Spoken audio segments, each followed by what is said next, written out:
Well, hey there and welcome back to Sonic Safari, a channel featuring tales of record collecting.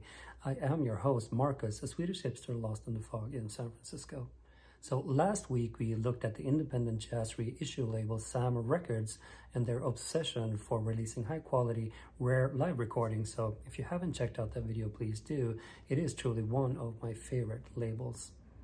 And before jumping into this week's episode, I did want to mention that we heard back from one of the winners of our giveaway for one gift card, and his name is Robert, and he lives in Minnesota, or at least that's where he picked up the record at Rock, Paper, Scissors. He sent me some picture of what he picked up, Michael Weiner's incredible bongo band's Bongo Rock from Mr. Bongo. Now, you might know that I talked about Mr. Bongo in a recent video where I talked about record labels that might be worth to check out as you expand your record collection, so that is a perfect combination. And I really appreciate the note that Robert sent, where he also mentioned that he had been eyeing this record for a while and the gift card was the perfect excuse to go ahead and get it. So congrats again, Robert, and thank you so much for the pictures you sent over. On this week's episode, I want to talk about record collecting principles and why I think they are important to establish as you grow your collection. So let's get to it, shall we? So what do I actually mean by establishing principles? Should record collecting really be a hobby full of rules and regulations? And that's not at all what I'm saying here. Music and record collecting really is about passion, and it should be about exploration and finding that next great record of yours. Now, it is also true that looking at my own journey, I think I would have benefited from establishing some very simple principle at the beginning, simply as a way of navigating the avalanches of releases that there are and to make smarter buying decisions. So just to be clear, these principles have come to me over time and they fit my way of collecting, but not necessarily yours. I do think, though, that each collector should take a moment to think about this and think about what type of collector they want to be, because it really is going to help them over time as their collection grows. Now, before getting into the principles, please like and subscribe. It helps me more than you think. All right, so this is an important one to me, and that is there are no essential records. I really believe that there are no records that you have to have in your collection. So what do I mean by that? What I did when I got a bit more serious about collecting was to use the Rolling Stones Top 500 list as a source of records to buy, and I bought many before realizing that I didn't actually like many of them. I don't especially like Led Zeppelin, Grateful Dead, Black Sabbath, Fleetwood Mac, and have no records of theirs in my collection. Looking right now, I have about 20 of the top 50 records on the list, and to be honest, I have no interest in having the other 30. Now, at the same time, I think it's important to be open and flexible, as your opinion can change over time, because there are many artists that are seen as essential that I took forever to get around to. And one example is this man that you might know of, Bob Dylan. For a very long time, I just didn't think that I liked his music, but I finally came around to listen to this one, the Freewheelin Bob Dylan, and this is a repress from 2002. And I was really surprised by the simplicity of the music and the lyrics, and it opened me up to listening to more of his records. And now I actually have a couple more of his behind there.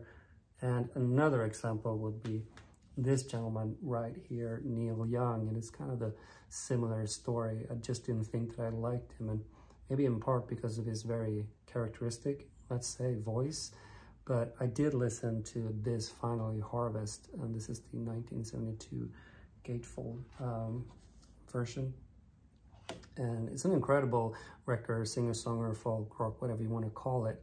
But again, it finally opened me up to listening to more of his music. So I guess the point I'm trying to make is that there is a certain pressure to have certain records in your collection, the essentials, the one that everyone has to have. But I made a decision at one point that I'm only going to have records that I really love in my collection, and it actually is harder than it sounds to do that. All right, so this principle actually came out after a conversation with my wife. So we were having a glass of wine one night, and I asked her to put another record on. And without stopping the conversation that we were having, she walked up to the collection with the back against it and just reached back and pulled a record without even looking. And I asked her, why did you do that? And she said that, well, your records are all great. And it made me think, are they really? Could I do that and only pull records that I love? And this became a very silly but a great principle. When I'm considering picking up a record or not, I have that back against the record, pull it out principle in the back of my head.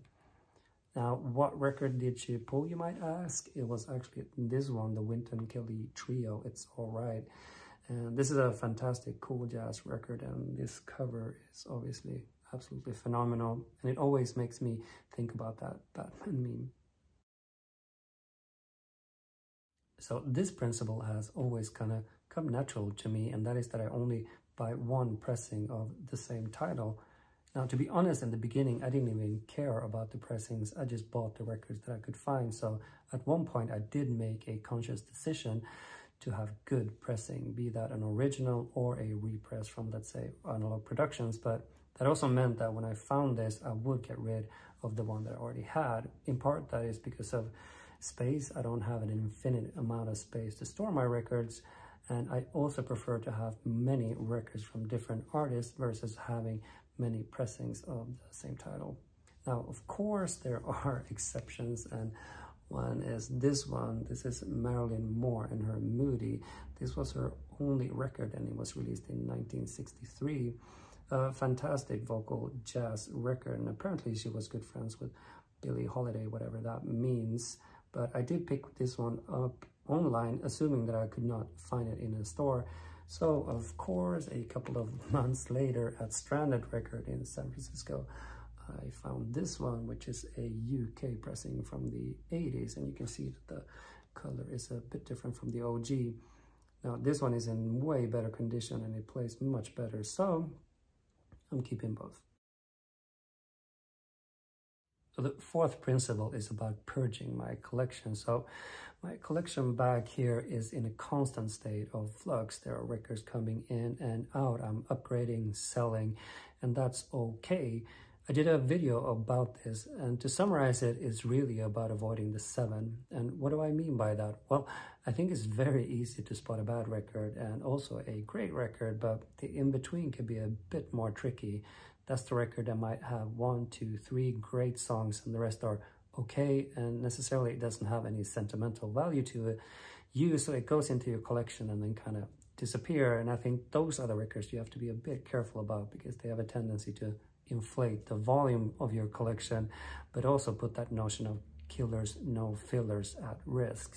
So that's why I always purge my record collection.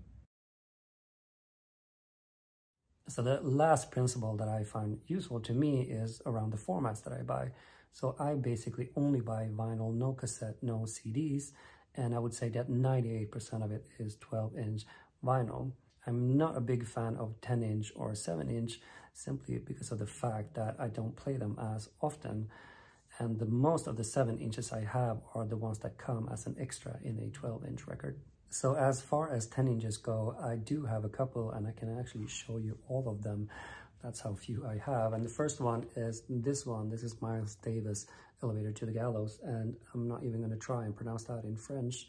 And this is the Sam Records version of the soundtrack to this movie, and it's phenomenal, an amazing pressing.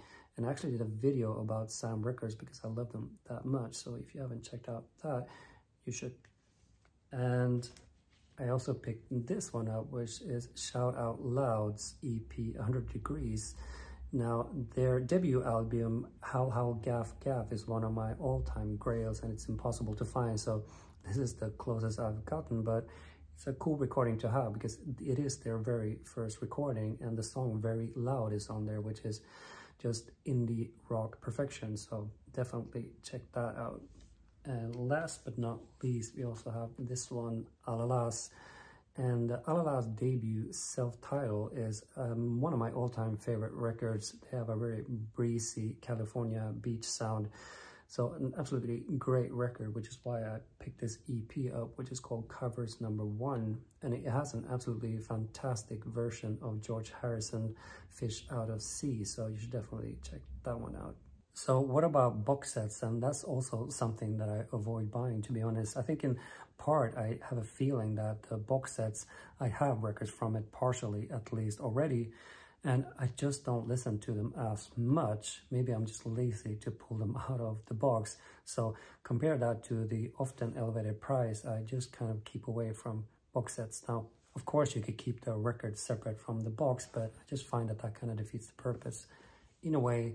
And as all principles, of course, there's an exception, and mine is this one, the Magnetic Fields 69 Love Song, which actually goes against two of my principles. It's a box set and it's on a 10-inch record. So maybe that's an indication of how great this record is. And it comes on these amazing gatefold 10-inch with the lyrics inside. And to be very clear, these are not 69 ballads. This is an amazing sprawling indie explosion of different love songs, and you should definitely check it out.